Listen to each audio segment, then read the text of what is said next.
Welcome to the Breath Laboratory video series. This is an introductory understanding about how you can most use these set of videos. The Breath Laboratory, as the name indicates, is a laboratory, it's the experimentation, it's the experience that you are going to have step at a time. We know that we all continue to breathe regardless of what happens. But this is a conscious effort on our part to go from one step to the other and understand more about how the breathing can be improved and can be optimized. So the whole sequence is arranged as if the breath laboratory entrance from the nostril here, going all the way down into the sinuses and then going down to the lungs. And the videos are arranged in that fashion to begin with, as if you're entering the laboratory and how it can be used. So one sequence you could follow is the sequence that I'm just suggesting. And maybe practice, one video a day or something. It's only about 5 minutes, 10 minutes maximum. The most longest video you may get is about 15 minutes. However, you can get the most benefit by reviewing the video, practicing with me as I'm demonstrating that with you. And I also slow down and have you time to breathe and all that. You will see all that, including various aspects like massage and things like that you will see. And practice it. You can come back to it. You can review it again till you start getting used to it. First idea is to understand the movements, understand the practice tools. And once you practice that, after that, you can get into more details about how sophisticated you can become, how you can refine it for yourself. What are your needs? Second thing I would like you to do is I would like you to create a journal. Always after you do your practice on a daily basis or a regular basis that you're doing, put all your findings in a journal. How do you feel?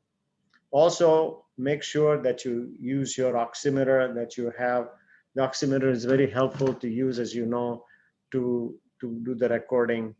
And it may be a good idea to form a table or a journal on a day-to-day basis. So you just mention the practice that you're doing, the oximeter readings, including the oxygenation as well as the heart rate, and make notes of this.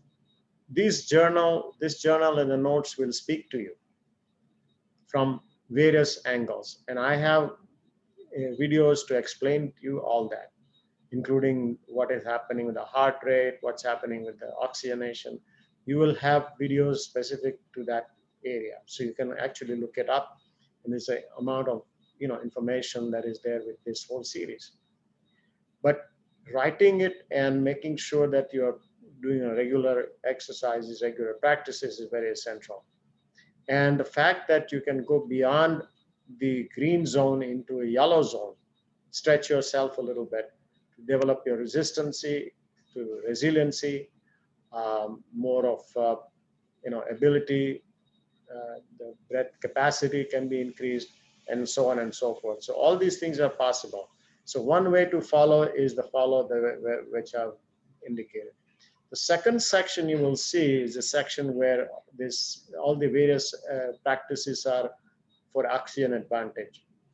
There are three main areas that you're going to see. One is inhalation and exhalation. Various techniques, we call that LSD, low volume, slow breathing, cadence, and deep breathing, diaphragmatic. So that's the LSD is the main thing. And then after that, you will also see something called breath holding. All of these will be seen. You'll have breath holding entitled, and you can practice that because all of these will be very helpful to increase your resilience. Now, how often do you do this? Well, you can do as often as you want, and as and when you can be aware of it. And these are simple practices you can do anytime, anywhere. So you're breathing anyway. Even before you go to bed or first thing in the morning, there are some practices that I'll indicate to you, and you can do that as well. So even in a busy lifestyle, all this can be accomplished. So once you start learning the technique of it, then you start practicing and make a note of where you're going and proceeding further. The other section that you will also see videos of, these videos are such that they will be comparing different types of breathing tools, that different uh, uh, you know, like for example, yoga or Chinese methods or Zen yoga. These types of techniques have been suggested by different, gurus and very ancient seers. And it has been, breathing has been there forever. People have been practicing, people are getting so many benefits out of that. So you will see that as a separate line of section. You'll be able to identify that. Wow, this is something different. You may also see another area of different types of videos where I may have a little bit more of detail of medical background, and it may be identified that way. But I have made general attempts to make sure that the medical background, all these are correlated and they are really annotated during the practices. So all in all, using the series is very simple, is really very easy, and you can do it regularly and just be consistent with it. And I'm very positive that this particular series will bring about a lot of changes that you desire. It will prevent various chronic illnesses or get them better, because a good amount of oxygen is very essential to every cell in the body. And to do it in an optimum way is very helpful. And in addition, what we are also seeing is that you can increase the capacity. You can run fast more, you can do more activities without getting tired, without getting short of breath, without air hunger. All these things are possible with consistent practice. So welcome aboard, and for any questions you have, please feel free to write to us or get in touch with us. But good luck with this series.